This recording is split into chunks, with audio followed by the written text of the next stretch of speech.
அனைவருக்கும் நன்றி, வணக்கம். ஆக்சுவலாக உங்களை எல்லாம் பார்க்கும்போது எனக்கு என்னுடைய சிறு வயது நினைவு வருகிறது. நான் பள்ளியில் படித்து கொண்ட காலம்,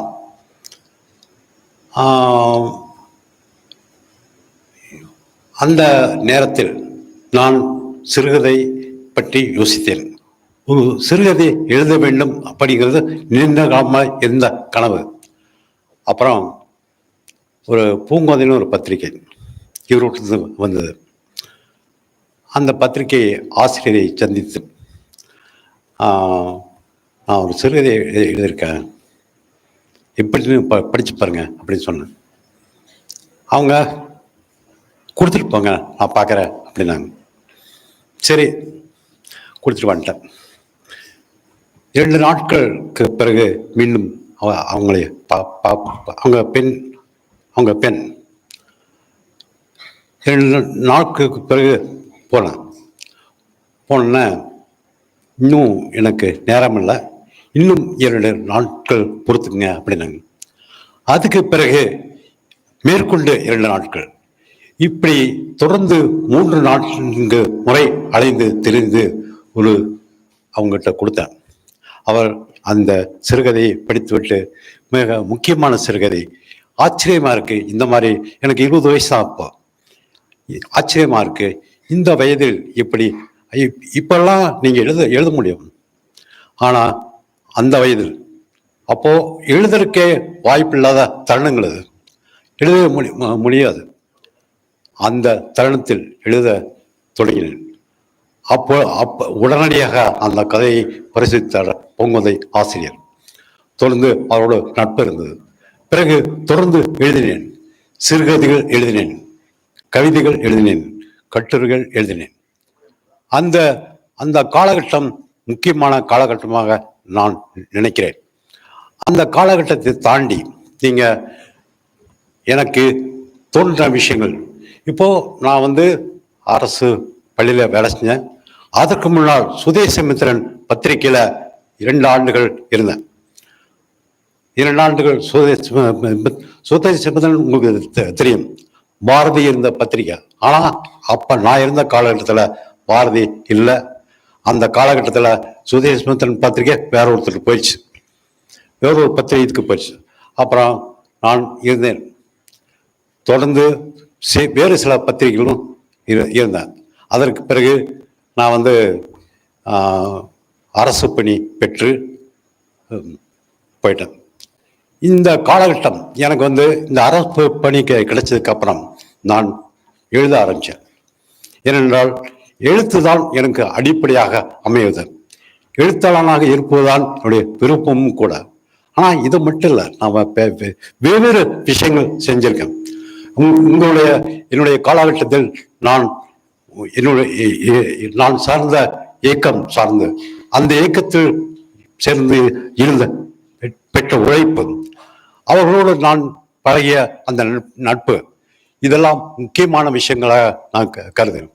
இப்போ இந்த காலகட்டத்தில் நான் எழுத தொடங்குகிறேன். எழுத்து அப்படிங்கிறது அப்போ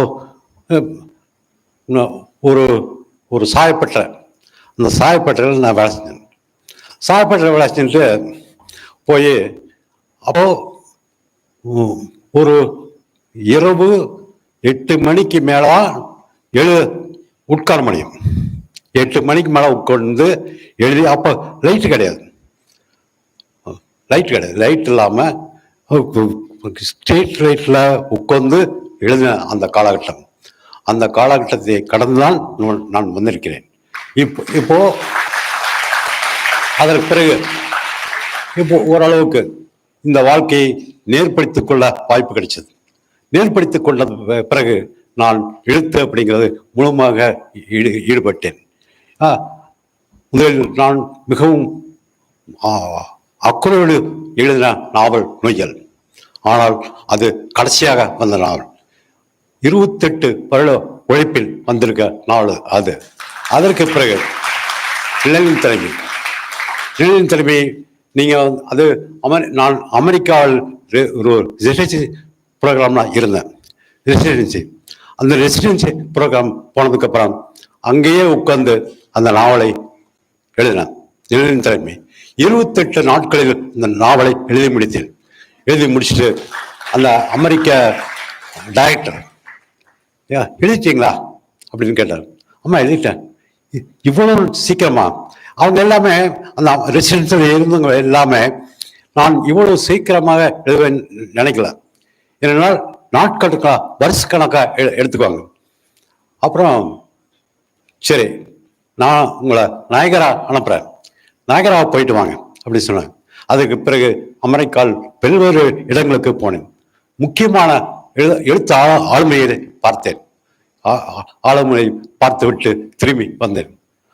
அதற்கு பிறகு நுயல், நீ இதுதான் நிலையின் தலைமையா எழுத முடிஞ்சது.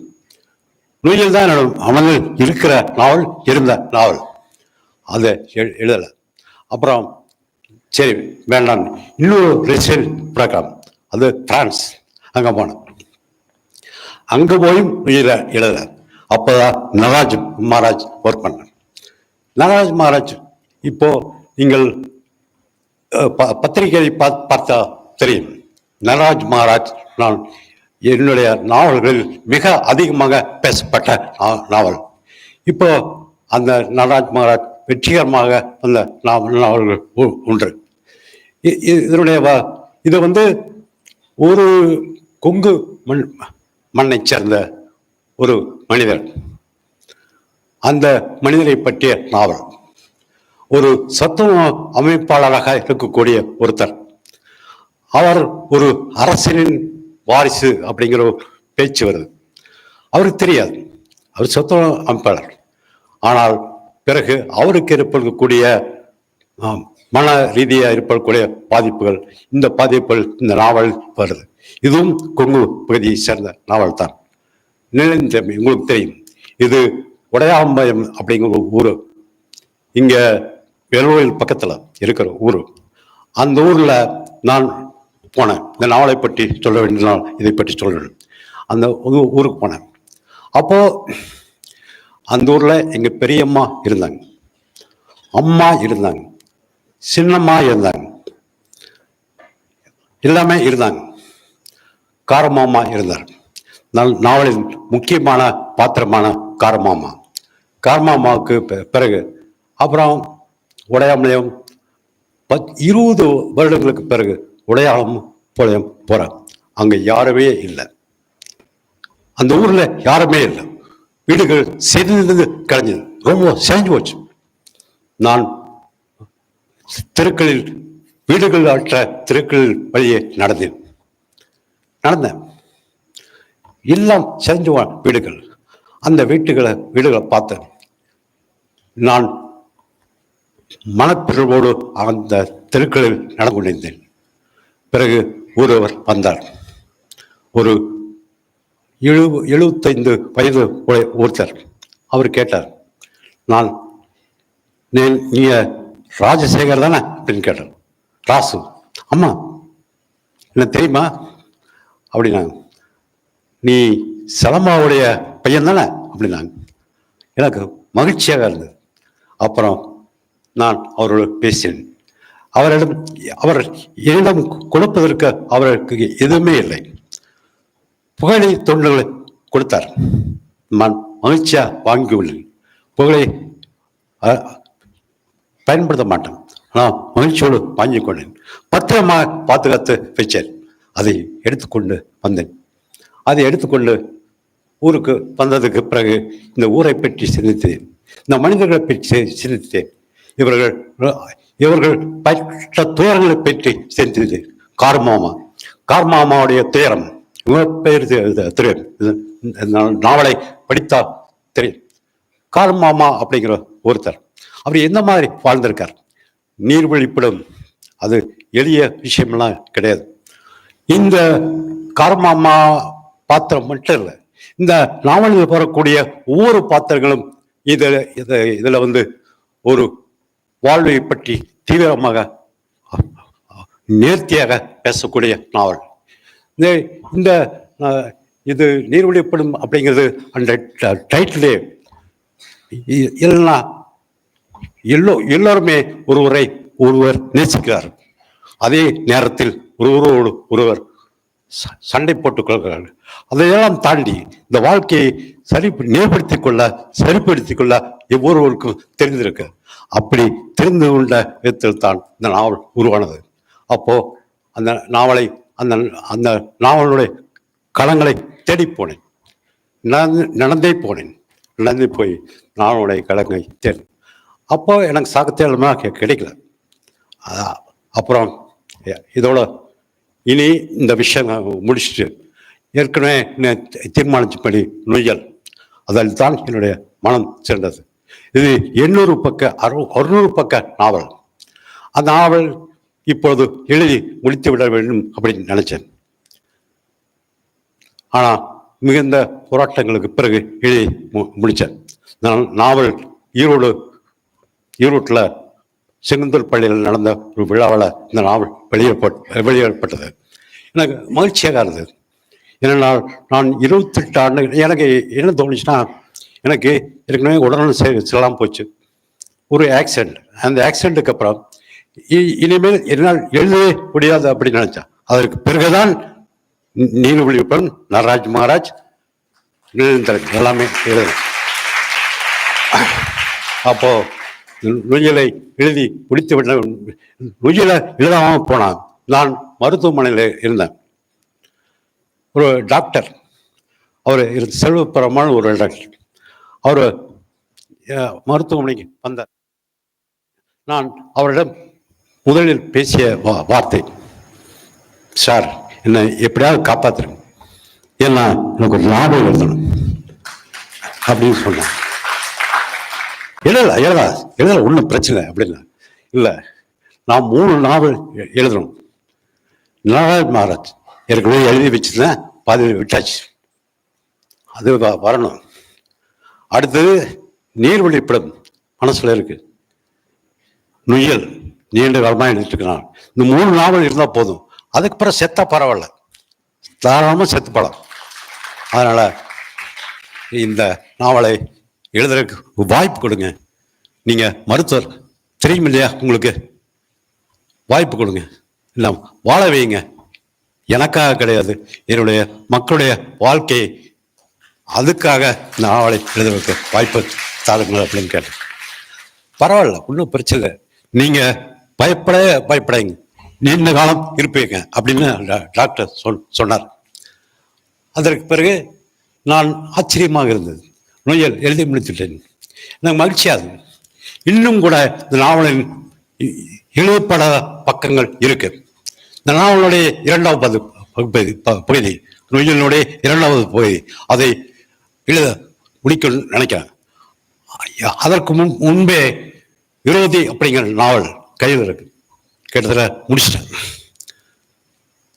விரோதி, நொய்யல், இந்த மாதிரி இந்த தொடர்ந்து நாவல்களை இப்போ என் மனதில் இருக்கிறது ஆதியாகமம் அப்படிங்கிற நாவல். இதைத்தான் எழுதி கொண்டிருக்கிறேன். 800 பக்க நாவல். இந்த நாவலை இப்போது, ஏனென்றால் இது வெறும் நாவல்கள் மட்டும் இல்லை, இது ஒரு வாழ்க்கை. என்னுடைய படைப்புகள் வரக்கூடிய எல்லாமே இந்த வாழ்க்கை சார்ந்த விஷயம்தான். வாழ்க்கைக்கு அப்பால் எதுவுமே இல்லை. இந்த வாழ்க்கையை நாம் ஏதோ ஒரு வகையில் ஒரு படைப்பாக உள்விக்கிறது. எல்லாரும் நம் காலத்தின் படைப்பாளர்கள் இந்த வாழ்க்கை பற்றி தொடர்ந்து பேசிக்கொண்டிருப்பார்கள், தொடர்ந்து உரையாடுகின்றார்கள். இப்போ எனக்கு என்னுடைய காலத்தை சேர்ந்த எல்லா எழுத்தாளர்களையும் எனக்கு நெருக்கமாக தெரியும். சுந்தர ராமசாமி அவரோடு நீண்ட காலம் பழகியிருக்கு. மிக முக்கியமானவர் ஜெயமோகன். இப்படி முக்கியமான சமகாலத்தின் முக்கியமான எழுத்தாளர்கள் எல்லோருடன் எனக்கு தொடர்புகள் இருக்கு. இந்த தொடர்புகள் தான் என்னை எழுத்தாளராக ஒருவரும் நெறிப்படுத்தினார்கள். இந்த நெறிப்படுத்தல் மூலமாகத்தான் இப்பொழுது எனக்கு சாகித்ய அகாடமி கிடைச்சது. இதை தாண்டி இது மட்டும் இல்லை, சாகித்ய அகாடமிங்கிறது இல்லை கிடையாது, நிச்சயமா இல்லை கிடையாது. இது ஒரு இடம், அந்த இடத்தை தாண்டி நீங்கள் இன்னும் எழுத வேண்டும். தமிழில் எவ்வளோ எழுத்தாளர்கள் இப்போ இங்க இப்போ இந்த களத்தில் உங்களோடு இருக்கக்கூடிய யாராவது எழுதி கொண்டிருக்கலாம். நீங்கள் சிறுகதைகள் எழுதலாம், கவிதைகள் எழுதலாம், கட்டுரைகள் எழுதலாம். உங்களுக்கு அது வாய்க்கும், நிச்சயமாக நீங்கள் செய்வீர்கள். இப்படி செஞ்சாத்தான், இங்கே இப்படி எழுதினால்தான் நீங்கள் இன்னொரு தலைமுறை உருவாக்கு, இன்னொரு தலைமுறை உங்களிடம் இருந்து வர வேண்டும் என்று விரும்புகிறேன், எதிர்பார்க்கிறேன். நன்றி.